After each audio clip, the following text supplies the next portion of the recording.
ساڵانێک لە ناکۆچی سیاسی و چەندان مانگی ناڕزایی و هەروەها هەڵبژاردنێکی پڕ لە ململانیە بۆ دەنگدەرانی ئەمریکایی ماندوو تووڕە بە هەڵبژاردننی جۆ بایدن بۆ سەرۆکی داهاتووی وڵاتە یەکگرتووەکانی ئەمریکا. ئایا ئێستا چی ڕوودەدات؟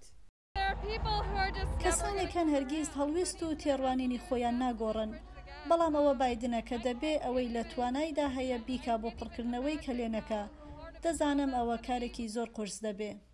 ئەنجامەکانی هەڵبژاردن خەڵکانی لە هەردوولا بۆ چەندان ڕۆژ لە دڵەڕاوچێدا هێشتەوە. ئێستا لایەنگرانی بایدن بە ئومێدی بەرەو پێشچوونن. هاوکات لایەنگرانی ترامپ ئیدعاکانی سەرۆک دەڵێنەوە سەبارەت بە ساختەکاری لە دەنگدان بەبێ بەڵگە و داوای هەژمارکردنەوەی دەنگەکان و لێکۆڵینەوەش دەکەن. ئەگەر هیچ نیشانێکی ساختەکاری نەبێ، بڕوام وایە دەتوانین هەنگاو بەرەو پێشەوە بنێن، جا دەرەنجامەکان هەرچیەک بن. زۆرێک لە هەردوولا هیواخوازن دەرئەنجام سەنگ خستنە سەر هەڵبژاردن بگۆڕدرێت بۆ سەر خودی مەسەلەکان.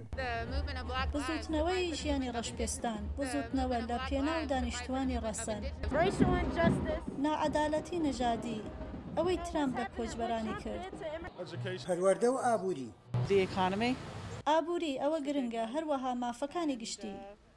دوا بەدوای هەڵبژاردننی جێگری پێشووی سەرۆک لایەنگرانی ترامپ و بایدن ڕژانە سەر شەقامەکان.